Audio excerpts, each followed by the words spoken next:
know the passé composé, right? But you may wonder, okay, sometimes there is the auxiliary to have, avoir, and sometimes the auxiliary to be. What is the big consequence of that coming up? Hello, my friend. My name is Claire, and I'm here to teach you French with a smile. Okay, so passé composé. Let's start with the verb to leave, partir, to go away, to leave. For instance, he went to China or he left for China.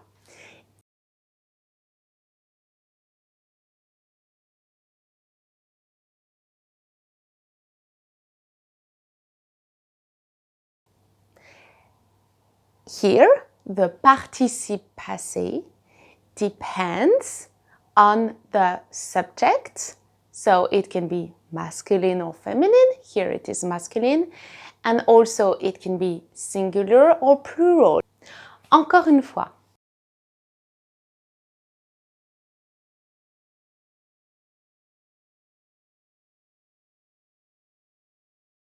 We try feminine.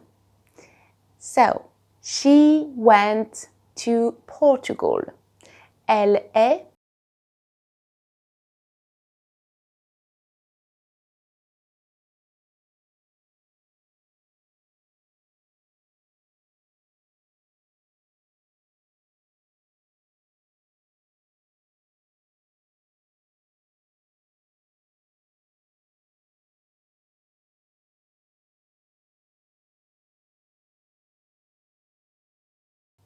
Now, let's try a plural. For instance, we went on holiday.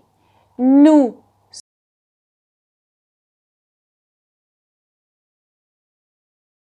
We are going to pretend that within this group, represented by we have men and women.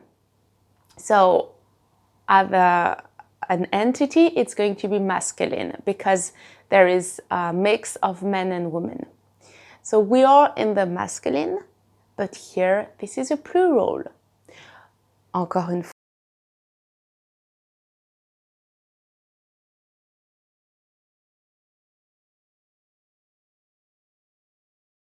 The last possibility is feminine and plural. For instance, the girls, they went to the US. Elles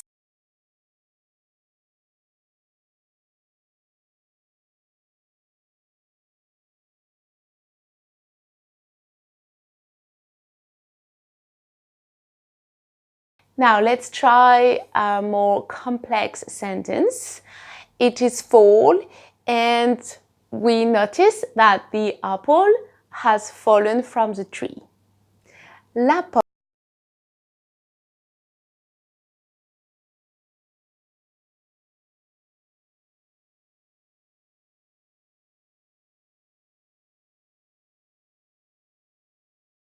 Yes! So now you know.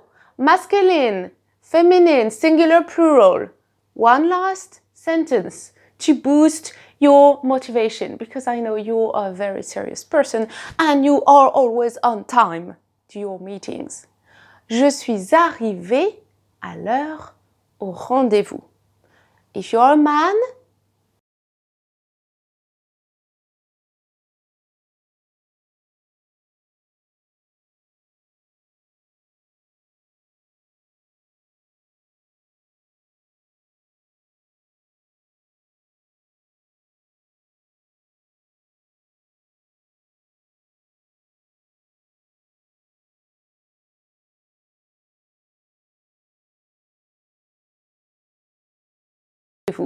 yes, you did it! Passé composé with etre. If you want one-to-one lessons, the link is below and I cannot wait to see you on the next one.